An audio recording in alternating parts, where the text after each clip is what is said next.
फटाफट 50 के बाद इस वक्त की एक बड़ी खबर आपको बता दें। अवैध खनन मामले में झारखंड के मुख्यमंत्री हेमंत सोरेन की मुश्किलें बढ़ सकती हैं। अवैध खनन मामले में ईडी ने हेमंत सोरेन को समन भेजकर पूछताछ के लिए बुलाया है। प्रवर्तन निदेशालय ने 3 नवंबर को सुबह 11:30 बजे पेश होने के लिए कहा है। हेमंत सोरेन को रांची के ईडी दफ्तर में पूछताछ के लिए बुलाया गया है। मुख्यमंत्री को समन भेजने के साथ साथ प्रवर्तन निदेशालय ने झारखंड के डीजीपी को भी खत लिखा है। झारखंड के डीजीपी को खत लिखकर सुरक्षा की विशेष प्रबंध करने की मांग की गई है। यह अनुरोध किया गया है 3 नवंबर के लिए। बताया यह भी जा रहा है कि हेमंत सोरेन से यह पूछताछ जेएमएम नेता और उनके करीबी पंकज मिश्रा को लेकर होगी, क्योंकि पंकज मिश्रा के पास से ईडी को हेमंत सोरेन के ब्लैंक चेक और पासबुक मिले थे। इसके अलावा निलंबित आईएएस अधिकारी पूजा सिंघल को लेकर भी पूछताछ हो सकती है। साथ ही हेमंत सोरेन के एक और करीबी प्रेम प्रकाश के घर से मिले AK-47 मामले में भी उनसे सवाल जवाब हो सकते हैं। तो हेमंत सोरेन की मुश्किलें एक बार फिर से बढ़ चुकी हैं। आपको बता दें कि ईडी के रांची के दफ्तर में हेमंत सोरेन को कल यानी कि 3 तारीख को सुबह 11:30 बजे पेश होने के लिए कहा गया है। हेमंत सोरेन को ईडी का समन मिलने के बाद बीजेपी ने बड़ा हमला बोला। बीजेपी सांसद निशिकांत दुबे ने हेमंत सोरेन का इस्तीफा मांगा है। निशिकांत दुबे ने कहा है कि उन्हें नैतिकता के आधार पर इस्तीफा देना चाहिए और साथ ही ये भी कहा गया कि हेमंत सोरेन जेल जाने वाले बिहार झारखंड के तीसरे मुख्यमंत्री होंगे।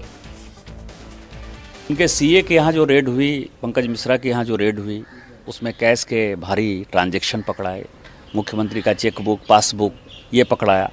जेल में रहकर पंकज मिश्रा जिस तरह की अथॉरिटी बिल्ड कर रहे हैं, चला रहे हैं, 3-3 मोबाइल के साथ लोग पकड़ाए, अधिकारियों के ऊपर दबाव डाल रहे हैं। आज तक झारखंड पुलिस ने कोई FIR नहीं किया। लॉ एंड ऑर्डर भी मुख्यमंत्री जी के पास है।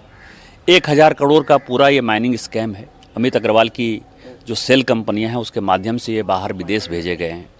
आज तक अमित अग्रवाल के ऊपर कोई कार्रवाई नहीं हुई। अमित अग्रवाल जो है वो राजा की तरह रिम्स में रह रहा है।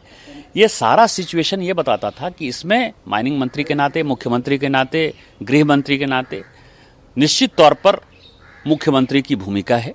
और ईडी ने अपनी चार्जशीट में इन चीज़ों का बार बार जिक्र भी किया था। जो सीलबंद लिफाफा वो कोर्ट में दे रहा था उसका भी जिक्र बार बार किया था। तो ये दिन आना ही था और ये दिन आ गया है। अब समन आया है और समन में यदि वो सही जवाब दे पाए तो बहुत बढ़िया, नहीं तो मुझे लगता है कि बिहार के ये तीसरे, झारखंड और बिहार के तीसरे मुख्यमंत्री होंगे जो कुर्सी पर रहते हुए जेल जाएंगे। जैसे लालू प्रसाद जी गए थे, मधु कौड़ा जी गए थे, मुझे लगता है कि हेमंत सोरेन जी भी उसी रास्ते पर जा रहे हैं। लालू प्रसाद जी जब जेल गए थे तो देवगौड़ा जी की सरकार थी और लालू प्रसाद जी उसको समर्थन दे रहे थे।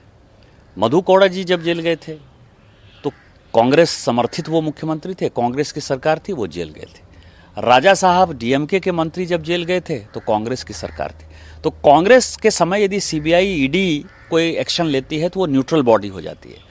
और भारतीय जनता पार्टी के समय यदि कानून अपना काम करती है या कोई एजेंसीज काम करती है तो वो राजनीति हो जाती है। लेकिन राजनीति की नैतिकता ये कहती है, जैन हवाला केस में यदि मदन लाल खुराना जी दिल्ली के मुख्यमंत्री थे, उनका नाम आया तो उन्होंने इस्तीफा देकर जो है एजेंसीज का, CBI और ED का सामना किया। ये उदाहरण भारतीय जनता पार्टी दे चुकी है। लालकृष्ण आडवाणी जी ने कहा था कि जब तक मैं बरी नहीं हो जाता तब तक मैं लोकसभा का सदस्य नहीं बनूंगा, और लालकृष्ण आडवाणी जी ने लोकसभा का चुनाव नहीं लड़ा था। इसीलिए मॉरल कहता है कि उनको इस्तीफा देना चाहिए और एजेंसीज का सामना करना चाहिए। अवैध खनन मामले में हेमंत सोरेन को ईडी का समन मिलने के बाद झारखंड मुक्ति मोर्चा तिलमिला गई है और झारखंड मुक्ति मोर्चा ने बीजेपी पर हमला बोला है। जेएमएम ने कहा कि केंद्रीय एजेंसियों का दुरुपयोग सरकार कर रही है। क्या जो आरोप या जो जानकारी लेने के लिए बुलाया जा रहा है वो विधि सम्मत है? अगर वैसा होता तब तो मुझे लगता है कि देश के प्रधानमंत्री तक को सम्मन हो जाना चाहिए। कई एक मामले, कई एक आरोप लगे हैं उन पर भी। तो बदले की भावना दिखती है। जो राजनीतिक विरोधी हैं, जो केंद्र में सत्तासीन हैं, उनके सारे पर इस तरह की कार्रवाई होती है। और ये झारखंड ही नहीं, पूरे राष्ट्रीय स्तर पर ये बातें हैं। हर राज्य में जो जनाधार वाले नेता हैं उनके साथ कैसा व्यवहार किया जा रहा है केंद्र सरकार की एजेंसियों के द्वारा, ये किसी से छुपा नहीं है। इंडिया टीवी हर वक्त हर जगह डाउनलोड करने के लिए सर्च करें India TV news Google play store या ऐप स्टोर पर।